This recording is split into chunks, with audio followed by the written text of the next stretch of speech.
7 mars 2022, en Irak. Maria, jeune fille kurde d'arrière-plan musulman convertie au christianisme, est assassinée par sa famille. 22 mars 2022, en Inde. Le Haryana devient le 11e État de l'Inde à adopter une loi anti-conversion, punissant les hindous qui quittent leur religion pour se convertir au christianisme ou à l'islam. 5 juin 2022, au Nigeria. Des hommes armés attaquent l'église catholique Saint-Francis à Owo dans le sud-ouest, tuant une cinquantaine de fidèles. Août 2022, en Iran. Joseph, Anouchavan, Mina et Malié sont condamnés à plusieurs années de prison pour avoir fréquenté une église de maison. 7 décembre 2022, en Indonésie, Gratia Pelo, accusé de blasphème contre l'islam suite à une vidéo postée sur sa chaîne YouTube, est incarcéré. Sa famille est menacée par des extrémistes. En 2022, dans le monde entier, les exactions contre les chrétiens sont encore trop nombreuses. Il ne s'agit pas de faits divers sans lien les uns avec les autres. Compilés ensemble, ils dressent le tableau d'une triste réalité, celle de la persécution des chrétiens dans le monde. Chaque année, Portes Ouvertes publie l'Index mondial de persécution des chrétiens, un classement des 50 pays où les chrétiens sont le plus fortement persécutés et discriminés. Cette année marque le 30e anniversaire de la création de cet index. Aujourd'hui, quel bilan peut-on faire sur la persécution que subit l'Église autour du monde ?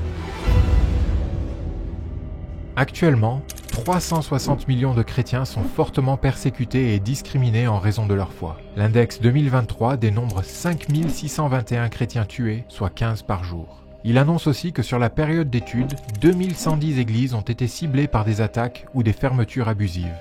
4542 chrétiens ont été ou sont encore détenus, et 5259 chrétiens ont été kidnappés, dont 4726 au Nigeria.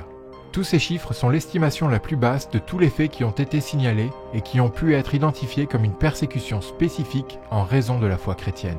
De très nombreux meurtres, agressions sexuelles et emprisonnements ne sont jamais reportés et laissent supposer que ces chiffres sont bien en deçà de la réalité.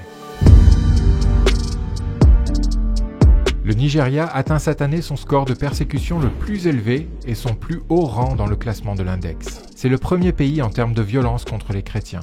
Il représente 89% des chrétiens tués et 90% des chrétiens kidnappés dans le monde. L'Afghanistan, bien que la persécution y reste à un niveau extrême dans tous les domaines de la vie, descend cette année dans le classement. En effet, moins de chrétiens y ont été découverts et tués par rapport à l'année passée, lors de la prise de pouvoir des talibans. Le Soudan fait de nouveau partie des 10 pires pays pour les chrétiens et est de nouveau le théâtre d'une persécution extrême. Le coup d'État militaire d'octobre 2021 a douché tout espoir de liberté religieuse. De nouveau, des chrétiens sont arrêtés par les autorités, d'autres sont traînés devant les tribunaux, pendant que la peur d'un retour de la loi islamique saisit la communauté chrétienne. Le Mali monte de 7 places dans l'index pour figurer à la 17e position. Entre expansion djihadiste, présence de mercenaires et instabilité politique, les chrétiens, parfois accusés de connivence avec l'Occident, sont soumis à une pression intense. En Chine, il devient de plus en plus difficile pour les chrétiens de remplir les conditions d'alignement avec l'idéologie communiste et d'échapper au contrôle du régime, alors même que les publications et les réunions en ligne sont surveillées. Il est à craindre que l'influence de la Chine sur les pays voisins n'y entraîne les mêmes persécutions contre les chrétiens. Le Nicaragua entre pour la première fois dans le classement de l'index. Parce que l'Église dénonce les violations des droits de l'homme, le gouvernement cherche à la faire taire.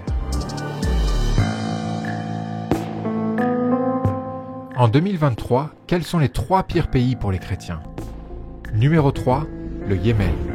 Les chrétiens au Yémen sont principalement d'arrière-plan musulmans. Ils doivent vivre leur foi en secret. Ils font l'expérience de la persécution et de la discrimination de la part des autorités, de la famille et des groupes extrémistes islamiques qui menacent de mort les apostats de l'islam. Les chrétiens souffrent souvent plus que les autres citoyens de la crise humanitaire générale dans le pays, car la distribution de l'aide d'urgence se fait principalement par les mosquées, discriminant ceux qui ne sont pas considérés comme des musulmans dévoués. Numéro 2, la Somalie.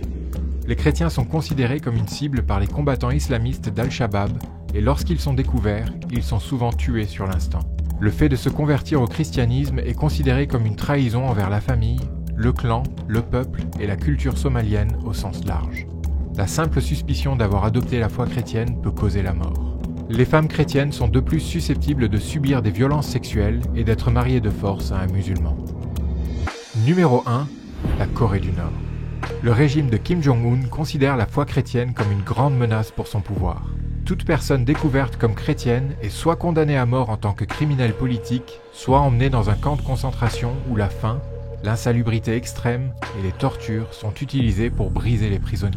Si la foi d'une personne est découverte, c'est toute sa famille qui sera arrêtée, sur plusieurs générations. Les enfants seront confiés à une autre famille. Rencontrer d'autres chrétiens est quasiment impossible et ceux qui s'y risquent le font dans le plus grand secret. On peut lire dans l'article 18 de la Déclaration universelle des droits de l'homme « Toute personne a droit à la liberté de pensée, de conscience et de religion. Ce droit implique la liberté de changer de religion ou de conviction, ainsi que la liberté de manifester sa religion ou sa conviction, seule ou en commun, tant en public qu'en privé, par l'enseignement, les pratiques, le culte et l'accomplissement des rites. » L'index n'est pas qu'une collecte de chiffres. Il s'agit également d'un document humain qui reflète la vie de millions de chrétiens. Personne ne devrait avoir à subir des pressions, du harcèlement, de la discrimination ou de la violence en raison de sa foi. Le but principal de l'index est de nous aider à déterminer dans quel pays nous devons focaliser notre soutien aux chrétiens persécutés. Ce rapport est aussi publié afin d'encourager davantage d'individus, d'associations et d'institutions à se pencher plus précisément sur ce que vivent les chrétiens persécutés, sur leurs besoins et pour que de meilleures stratégies puissent être élaborées dans le but de leur venir en aide.